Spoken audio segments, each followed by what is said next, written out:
Untamed Seasons. Chapter 1. Breaking Points.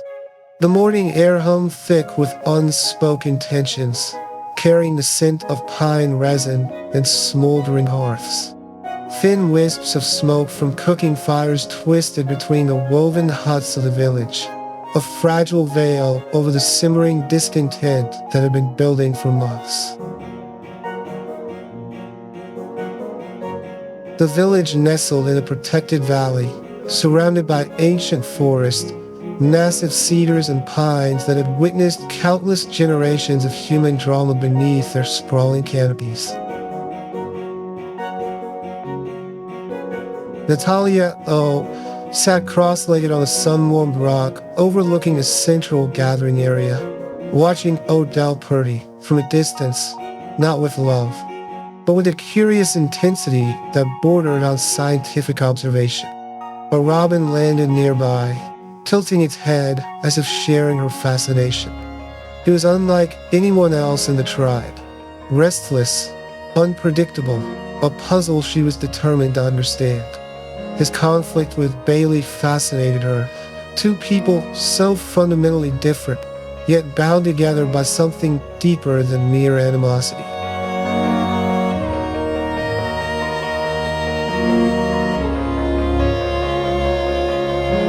Subject demonstrates continued resistance to structured methodology, she wrote in her journal, charcoal moving swiftly across parchment.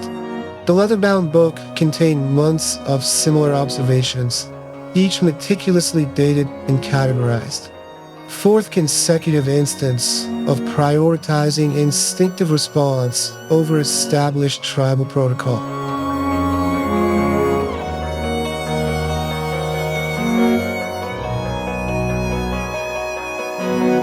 Inside their shared dwelling, Odell and Bailey occupied the same small space like two weapons poorly sheathed, each movement a potential spark, each word a blade waiting to cut. Morning light filtered through the smoke hole in the center of the domed roof, dust motes dancing in the golden beams that illuminated the stark division between their living spaces. Their hut was a microcosm of their relationship, precisely divided, yet impossible to truly separate.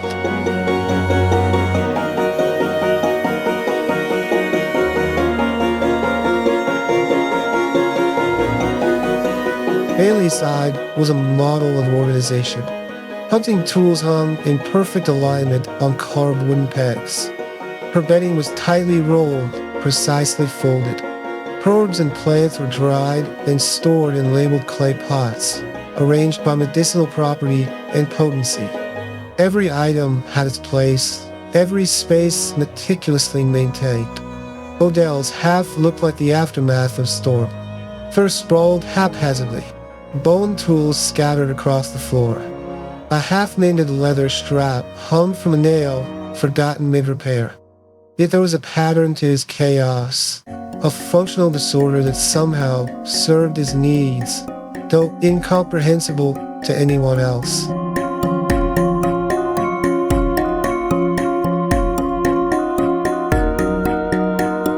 Bailey's hands moved with rhythmic precision as she sharpened her bone knife, the repetitive sound of stone against bone marking the passing moments. Smooth, controlled, perfect. The morning ritual had become a meditation of sorts, a way to center herself before facing another day of frustration. You know, Odell said, his voice deliberately casual as he leaned against the central support post. Not everything requires that level of perfection. He was eating a wild apple, the juice running down his chin in a way that made Bailey's eye twitch with irritation. Bailey didn't look up. Precision saves lives. Something you might understand if you paid attention to more than your own impulses. The knife edge caught the light as she tested it against the foam, sharp enough to slice a fallen leaf, but not yet meeting her exacting standards. It was an old argument. The fundamental difference wasn't just about method, it was about worldview. Bailey believed in preparation, in careful planning. Every action calculated, every scenario anticipated. Odell lived in the moment, trusted his instincts, believed that overthinking killed spontaneity, and that the most valuable opportunities came to those willing to leap without looking.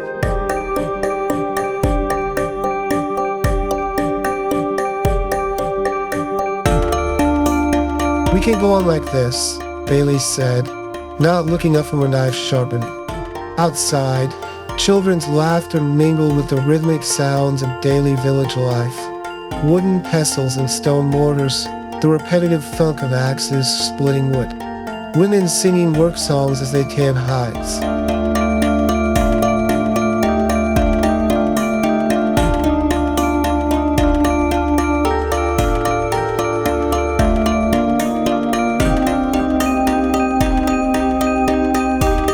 Odell scoffed, tossing his apple core into the small waste bin. "Then what exactly do you propose? That we suddenly become best friends? Start braiding each other's hair and sharing childhood secrets?" His tone was mocking, but something deeper, a genuine weariness, threaded underneath. "I propose we find a way to function. The tribe can't afford our constant conflict, especially with the lean season approaching."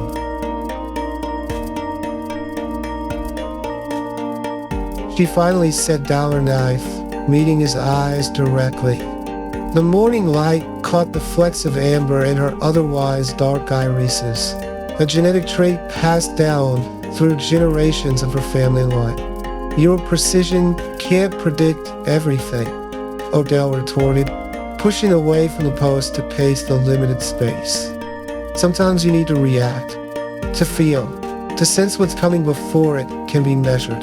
His movements were fluid, contained energy always on the verge of release. "The world doesn't fit into your neat categories."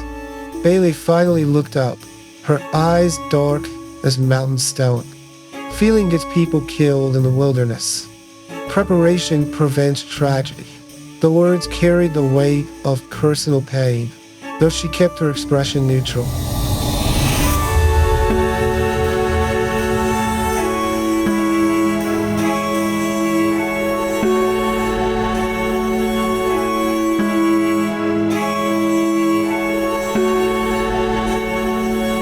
The woven door covering flew open, startling a small finch that had been perched on the roof.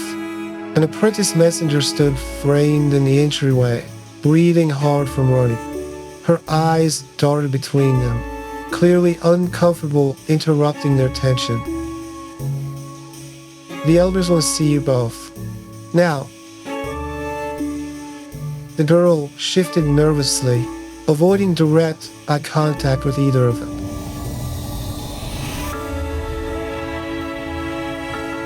Everyone's gathering at the meeting lodge.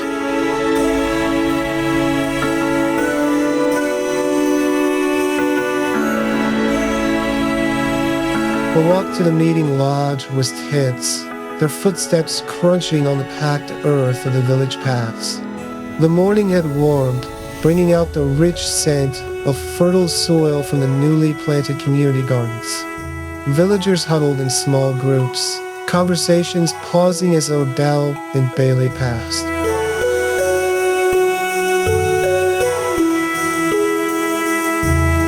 The air felt charged, expectant, like the stillness before summer lightning.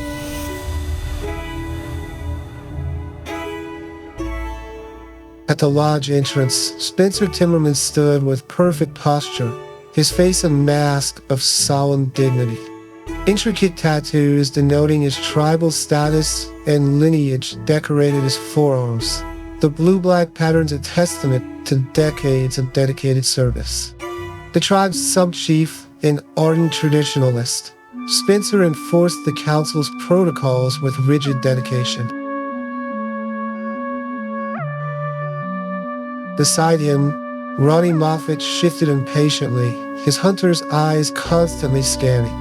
Where Spencer embodied structure, Ronnie represented action, the tribe's lead hunter who trusted instinct above all else.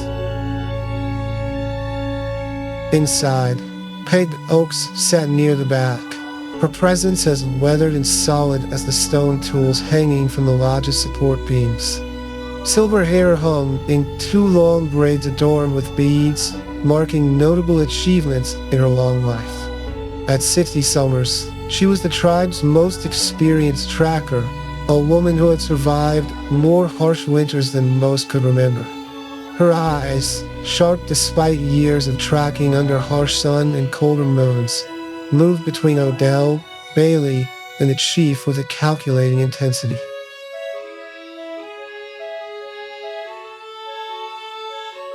Near the entrance, Natalia struggled to maintain her composure.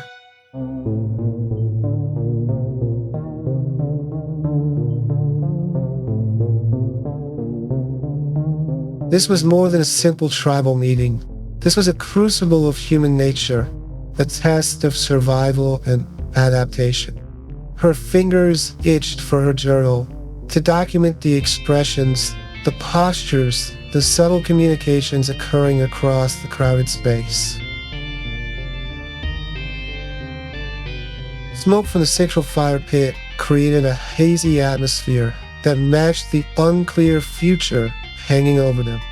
The sweet scent of burning cedar mixed with the earthy odor of so many bodies in close proximity. The tribal elders sat in a semicircle, their faces etched with lines of judgment and weariness. Their clothing, adorned with symbols of office and accomplishment, stood in stark contrast to the simpler garments of the general tribe members gathered behind them.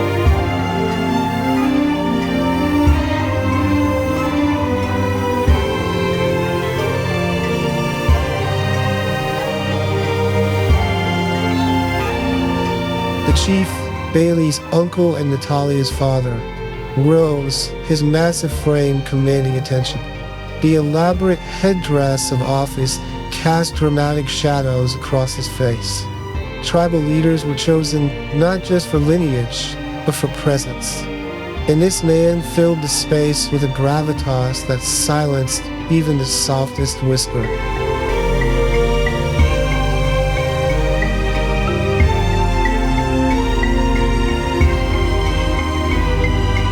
Odell Purdy, Bailey Alvarado. His voice was a low rumble, like distant thunder rolling through mountain valleys.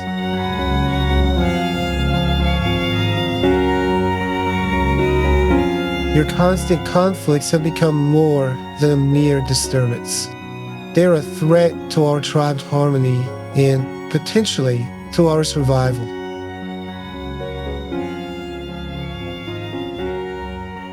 Odell tensed, his hands, calloused from hunting and crafting, clenched into fists at his sides. A muscle twitched in his jaw.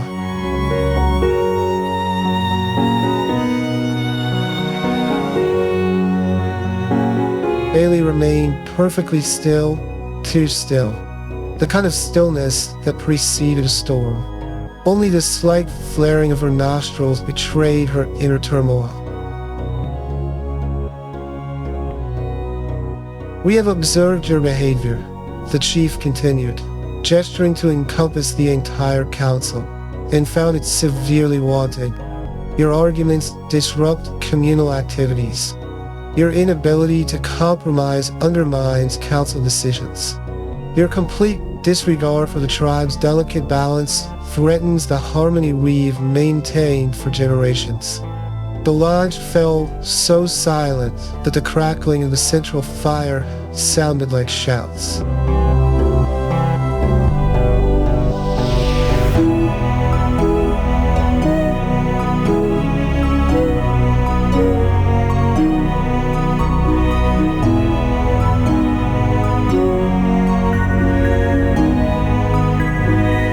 Outside, a woodpecker's rhythmic tapping punctuated the tense atmosphere.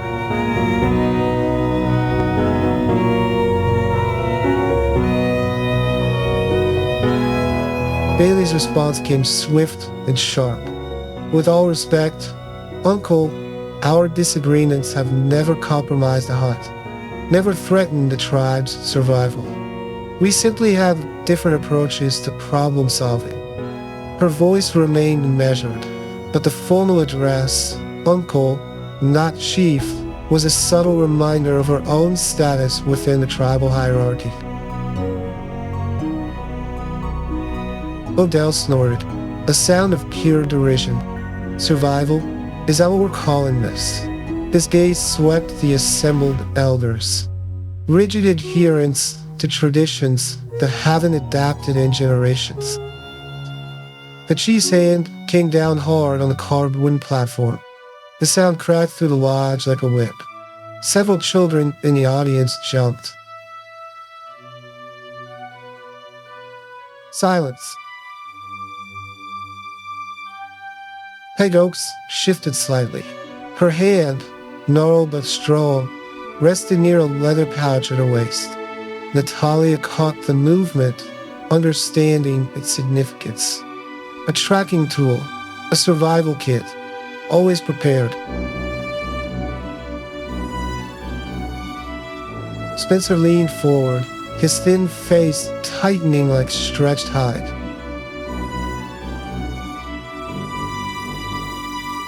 Such disrespect only confirms what I've been saying, Chief. Their conflict undermines tribal authority. The traditional punishment is not required here, interrupted Otis Hahn, the tribe's elder healer. His voice, though soft, carried weight. Gray-haired and stooped with age, his eyes remained bright with intelligence and compassion.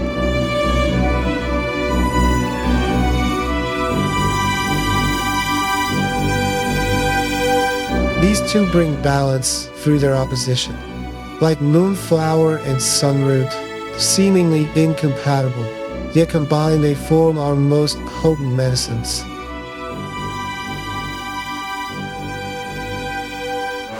Ching Meo, sitting beside Otis, nodded vigorously. His hands, permanently stained with natural dyes, moved expressively as he spoke. The tribe's most gifted artisan, he approached the world through intuition and expression.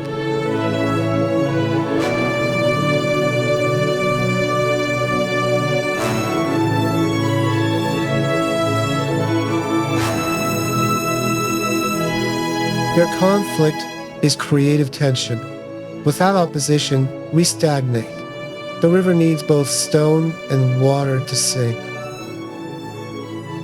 Spencer's lip curled in disdain. Creative chaos is still chaos. Structure and tradition have preserved our ways for generations. His hand moved to the elaborate tattoos marking his status. Our ancestors understood the value of order. Ronnie Moffat, leaning against a support post, spoke without looking directly at anyone. His hunter's vest was adorned with small tokens from notable kills, each one telling a story of skill and persistence. The young antelope that never tests boundaries never learns to outrun wolves. Some conflict strengthens, makes the herd faster, smarter.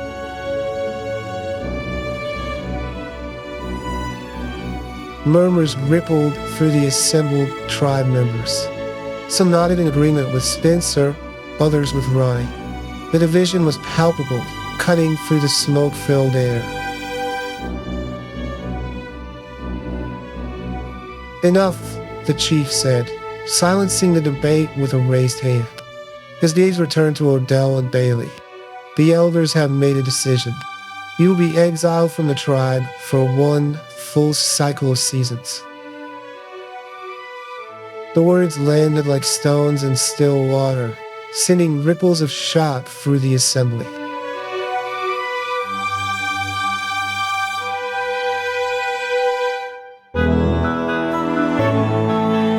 Exile, not just a punishment, but a test. A year away from the protection and resources of the tribe. forced to survive by their own skills in the unforgiving wilderness. Bailey went pale, not from fear, but from the raw injustice of it. Her fingers twitched, seeking the comfort of her meticulously maintained tools. Odell, paradoxically, looked almost relieved, as if this punishment was precisely the challenge he'd been waiting for, an opportunity to prove his approach superior once and for all. Exile. Bailey's voice was controlled, but razor-edged. For arguing, when we both contribute essential skills to the tribe. For disrupting, the chief corrected. For showing a complete inability to work together despite numerous opportunities. This is not a punishment. This is a test. One that may benefit both you and the tribe.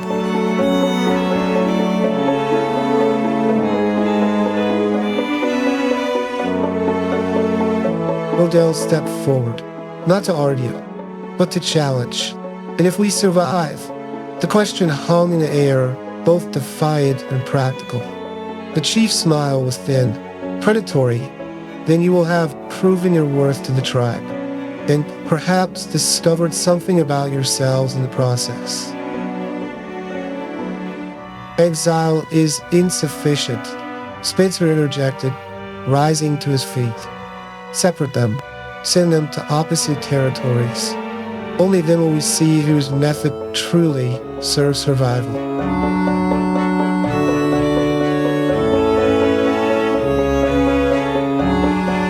The chief remained focused on Odell and Bailey. Together, 1 year, one chance to find harmony, or face permanent separation from all you've ever known. A collective intake of breath swept through the lodge.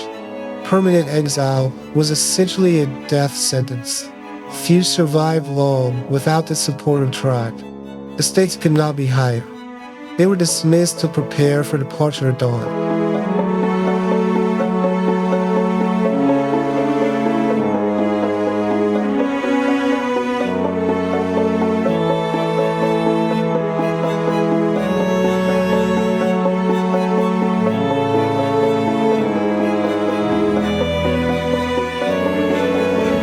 As the crowd filtered out of the lodge, the sound of excited discussions filling the air, Natalia approached her father, waiting until they were alone before speaking.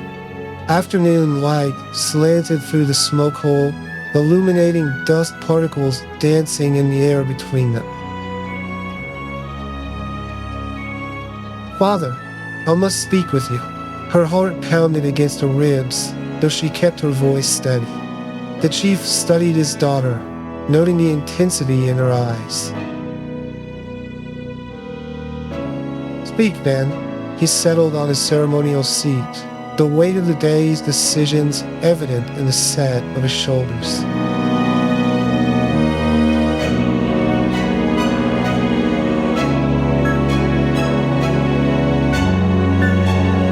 "I would observe them," she said, her words coming in a rush. "Document their exile. The knowledge gained would benefit future generations. How opposing approaches adapt under pressure. How conflict either resolves or destroys."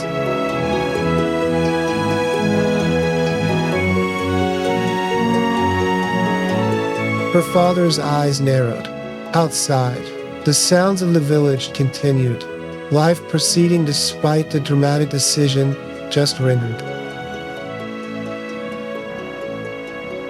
This sudden scientific interest, he mused, has it anything to do with your long-standing fascination with Odell Purdy?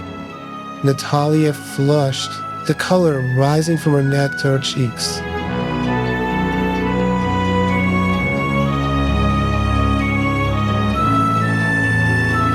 "My interest is purely academic." She clutched her journal tighter. Human adaptation under environmental pressure. The behavioral patterns of opposing methodologies forced into cooperation. And you've chosen this moment to propose such a study. It's an unprecedented opportunity. We've never had two such opposing approaches tested simultaneously in isolation.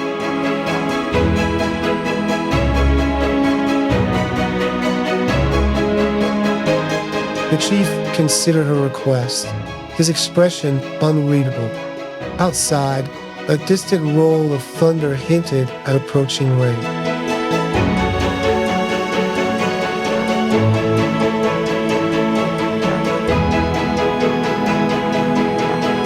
You would need an experienced companion, someone who knows the dangers of the forest. Peg Oaks, Natalia suggested immediately. She's the most qualified, and her tracking skills would allow us to observe without detection.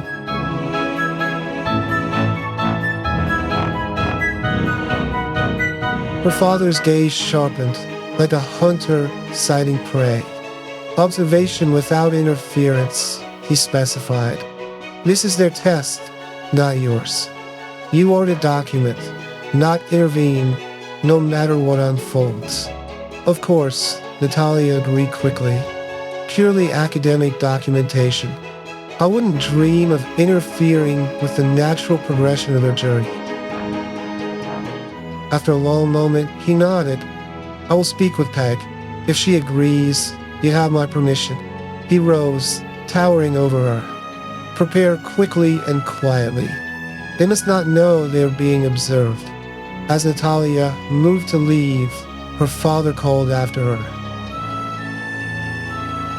Daughter, remember that observers change what they observe, merely by watching. I understand the scientific principle. No, he interrupted. You understand the theory.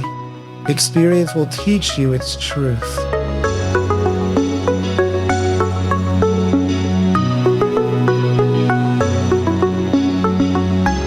After Natalia left, Peg emerged from the shadows at the back of the lodge. She moved silently despite her age, a lifetime of tracking having made stealth second nature. You planned this, she said. It wasn't a question. The chief didn't deny it. She would have found a way to follow them regardless. Better she does so with her guidance. He moved to the central fire, adding a small handful of sacred herbs that sent fragrant smoke spiraling upward. And my role in this elaborate scheme of yours? Peg asked, her weathered face revealing nothing. You know what to look for, he replied cryptically.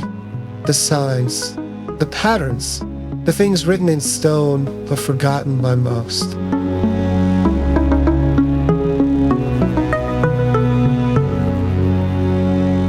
Peg's hand moved to touch a small talisman hanging at her throat, a strange symbol carved in ancient bone, yellowed with age.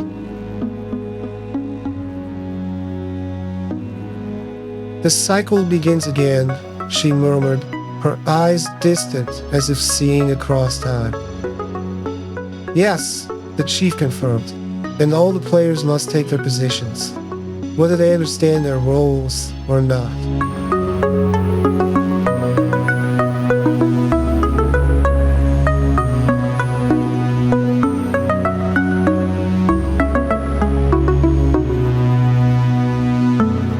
As the mist lifted over the village the next morning, preparations for exile began.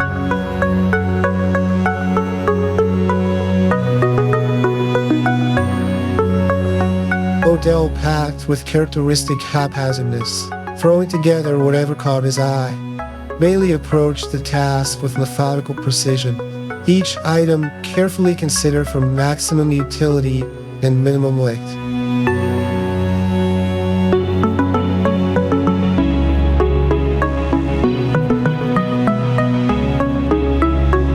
Her journeys were about to begin, Odell's, Bailey's, Natalia's, and one much older, set in motion generations before any of them drew breath.